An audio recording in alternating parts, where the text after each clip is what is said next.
Welcome back to your Feel Good Breakfast Show. It's a Tuesday morning and it is so good to have you with us. Thank you for starting the morning off with us. Now, after starting with 32, we are now down to 16 of Europe's best football teams in the UEFA Champions League. The champions!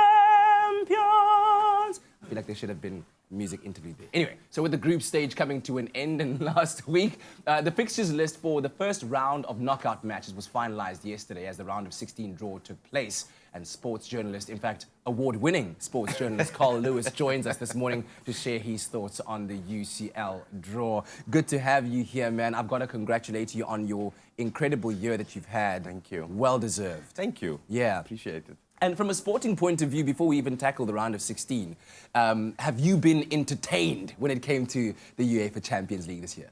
Definitely. I think the Champions League is just a competition where the best of the best is playing. And the matches itself, never mind the results, they don't disappoint. I think the level of skill and technique for a real football fan, this is what you want to see.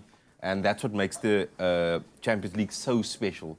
Yeah, absolutely. I mean, at every single level, even teams that you don't know as such, you know, which league they come from, you struggle to pronounce their names. Exactly. They give the big teams a real go. And so, I know it's very early days. Of course, we still have a round of 16, 2 legs on either side of the playing fields. But who have stood out for you as particular title contenders where you, if you had to hedge your bets on them, you'd say, well, these guys?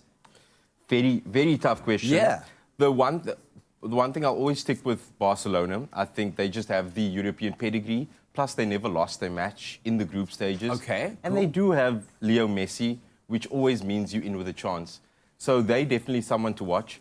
PSG, for me, I think there's something about them this season. Although they lost to Liverpool once, they did beat them again. But PSG, they star-studded. Kylian Mbappe, Neymar, Edinson Cavani.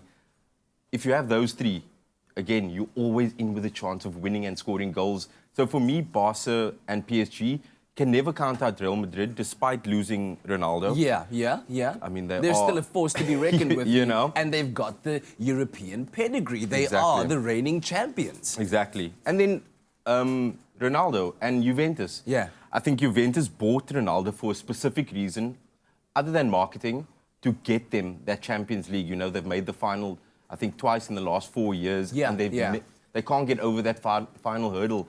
And Ronaldo is definitely a man that can take you past that final hurdle. Absolutely. I'm quite surprised that in the top four you've mentioned, you haven't mentioned an English team, and more particularly Liverpool, especially after their incredible performance against Man United this past weekend, and just also what they've been looking like on the field. A certain sense of confidence that Jurgen Klopp, I think, has instilled in the men from Anfield has given them belief in all sorts of manner, not only in the way that they reached the Champions League final last year, but man.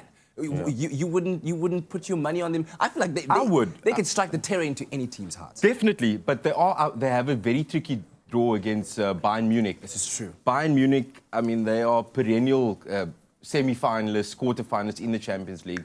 However, I will say, despite Liverpool not putting their best foot forward in the Champions League, they scraped through and they got through. Yeah. So there's an edge to this Liverpool side that perhaps wasn't always there. You know, they might be playing well, but they're not getting the results. But this season, they're winning ugly and they're winning beautifully. So you can definitely count on them.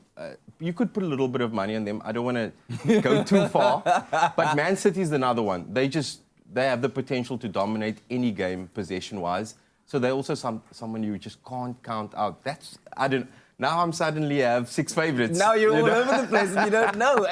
And that's the beauty of European football. Man City in with a chance as well. Tottenham also in with a chance. What they did against Barcelona in drawing their last group stage match to ensure that, you know, with all probability, they would stand the highest chance of qualifying in the group stage. And Heung-min Son, Eric Lamela, Eriksen. Yeah.